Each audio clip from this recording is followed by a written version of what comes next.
Woo. Okay, hello. Welcome sa today's lesson of catch-ups. At dahil ito na lang tayo nagtitirang lesson for finals, ang ginawa ng catch-ups ay magbigay pa ng examples. Okay? Ito, very fast lang to. Iisang example lang gagawin natin. Okay? Iisa lang, okay? Okay, let's proceed. Yan lang. Example number 1. In the latest Mr. Beast challenge, 100 contestants must work together to push a colossal 5,000 kilogram solid gold bar across a 20-meter distance. Each contestant provides an effective net force of 30 newtons towards the goal. The bar starts from rest. Determine the total net work done on the gold bar over the 20-meter push. What I mean by sobrang bilis, tingnan mo tong solution na to.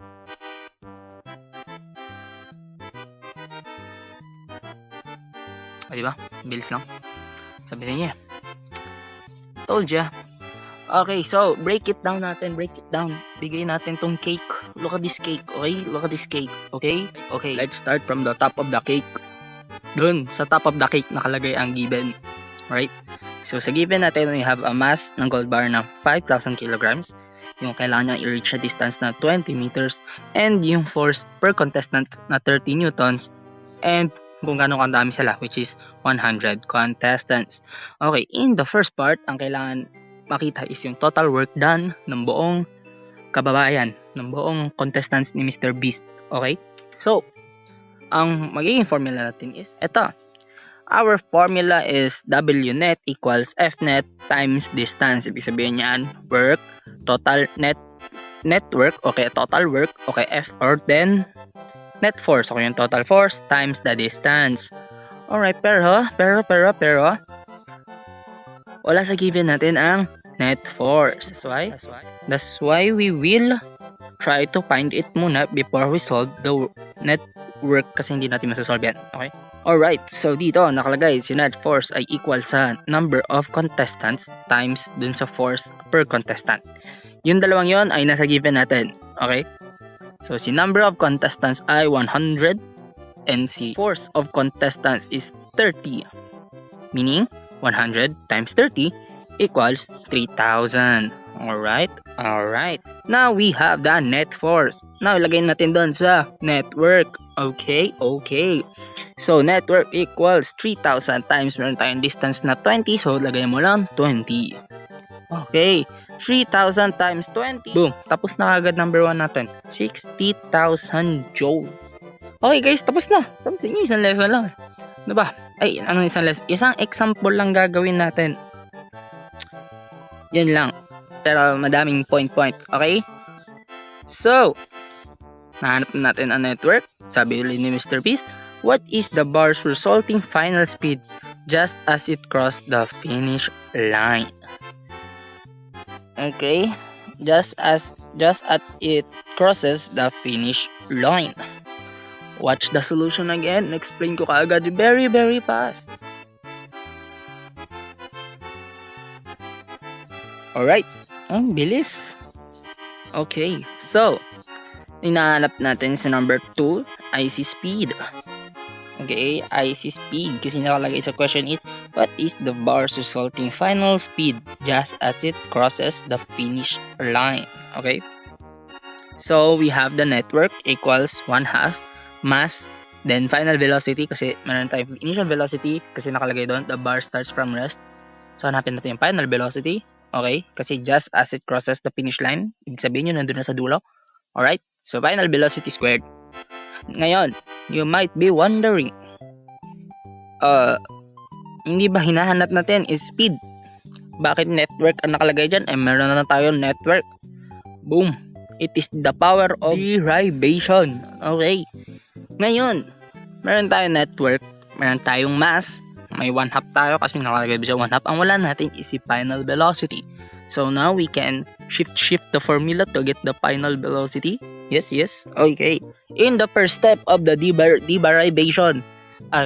In the first step of derivation, si 1/2 ay lilipat natin sa kabila. Let's start one by one. One by one muna, okay? 1/2 lipat natin sa kabila, yan ay magiging 2. Why? Kasi parang divided by 0.5. Okay, pag tinaas mo yung 0.5, di ba double yun? Di ba?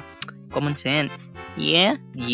Now, napunta na natin si 2 sa kabila. Magiging 2 times network na yun. Pero may natitira pa din sa kabila. Si mas. Lagay mo sa kabila. Okay? Dahil times yan, sa kabila, divide yan. Alright? So, magiging sa kabila is 2 network divided by m. Pero may natitira pa sa kanan. Si squared. O ngayon, ano kabaliktaran ni squared? Tama, si square root. So, square root mo si BF para makancel sila sa kanan. Then, ilagay mo din yun sa kaliwa para pantay sila ang dalawa. Okay? And that results we have having this. Okay? VF equals square root of 2 times network divided by m. Yun ang formula ng speed. Okay. So, isa-isayin natin. We can substitute na because we have all that, right? Meron tayong network, meron tayong mass. Substitute na natin. Network natin is si 60,000 joules. Then, si mass is si 5,000 kilograms. Simplify natin 1 by 1. 2 times 6, 120,000 joules. Alright? Okay. Si 5,000 pa din. Okay? Now, simplify ulit natin. 120,000 divided by 5k is equal to 24.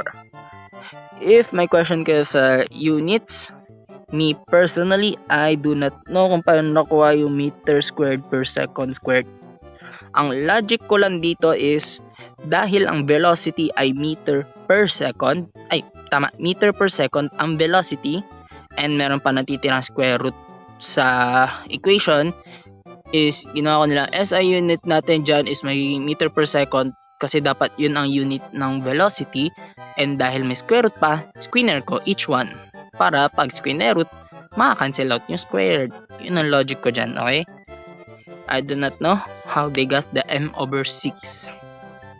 Ako sinolve ko yan ng ganyan kasi di ko alam kung I'm very bad at units. Okay, so binaliktad ko na lang, nagsimula ako from the pinaka sagot na dulo. Alright? Right, so 220,000 divided by 5k is equal to 24. Ngayon magiging square root of 24 m squared over second squared. Then dahil may square root mo sila isa-isa. Square root ng 24.90, square root ng m squared is equals to m, square root ng s squared is equal to s. Boom, panis. Now, you have the final velocity ng 4.90 meters per second. Wow, bilis. Very fast. Very fast lang to, guys. Very easy lang kasi. Very easy, very fast. Basta clear ang instructions. Okay? Clear instructions. Very easy, very fast. Okay? Okay. Next. Alright, may dinagdag na naman si Mr. Beast.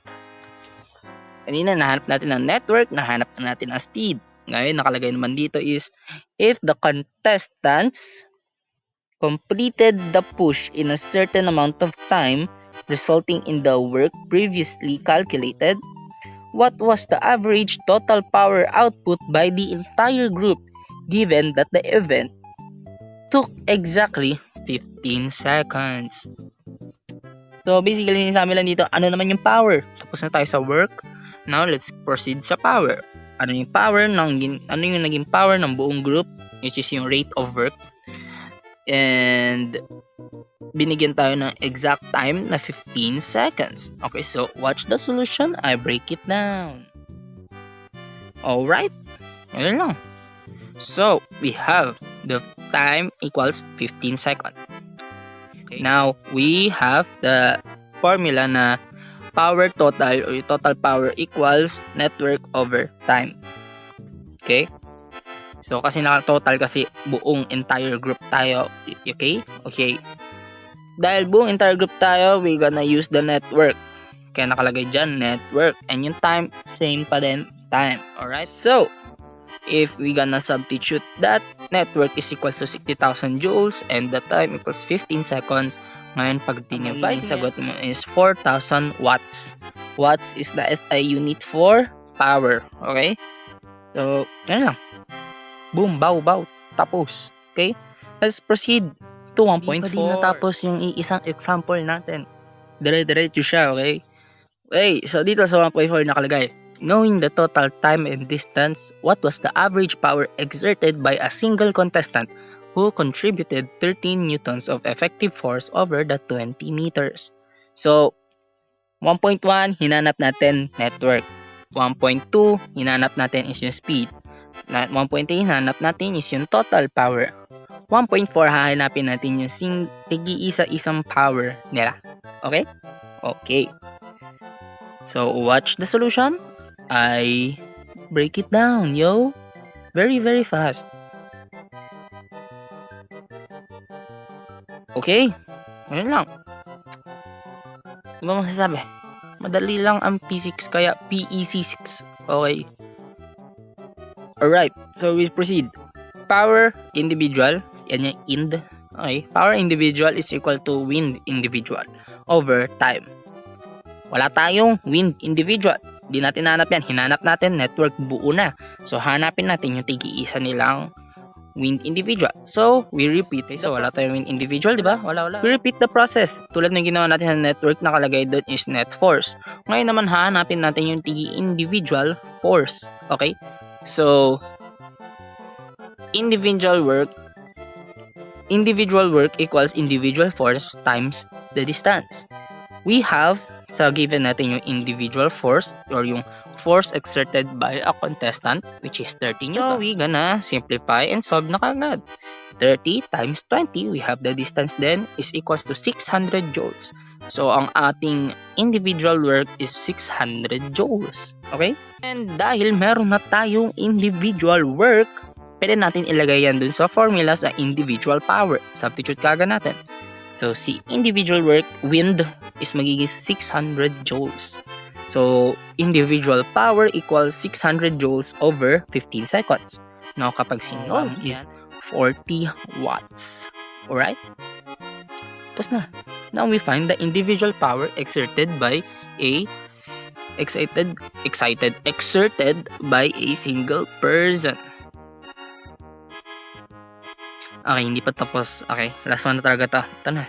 For the final stunt, the 5,000 kilogram gold bar is lifted 3 meters straight up onto the winner's podium. How much gravitational potential energy did the bar gain? Or again, I repeat the question. For the final stunt, the 5,000 kilogram gold bar is lifted 3 meters straight up onto the winner's podium. How much gravitational potential energy did the bar gain? Okay? So, you know the habit? Tamang words. You know the habit? Go see the solution. I break it down, yo. Boom. Ganun lang kadali. Potential energy, tas yan, G, gravity yan. Okay? Indicating na straight up tayo. Okay. So, dahil nakalagay naman doon sa given and sinabi naman doon sa question, straight up. Meaning, hindi na tayo magdi-deal with angles. Okay? Hindi natin kailangan mag-deal with angles. Alright? So, we go straight dun sa kanyang formula na PE equals mgh. PE stands for potential energy. Okay? Gravitational is in G. Okay? So, mgh. M stands for mass. G equals the acceleration of the gravity. And the H equals yung binigay sa atin na 3 meters. Right? So, let's get directly to solving since we all have that na. Okay? So, our mass is 5,000 kilograms. Inulit na sa given. Ang wala, yung hindi directly sinabi is yung 9.8. Pero dapat common term na yun. Pag sinabing gravitational acceleration, 9.8 kasi nahanap na yun ng mga scientists noon. Hindi lang sinabi dun sa given. Okay? So, we substitute mass equals 5,000 kilograms, gravity equals 9.8 meter per second squared, acceleration kasi. Then we have height na 3 meters. Salpak mo lang yung lahat sa calculator. Then dahil sinabi potential energy, magiging unit mo ay joules. Done. Ngayon lang. Just like that. Ginanon lang. So, 5,000 times 9.8 times 3, 147,000 joules. Okay na? And tapos na. Oh my God. Lesson 1. Example 1. Lesson 1. Example 1. Okay, thank you. Bye-bye. Good luck sa exam. Yeah. Okay, bye-bye.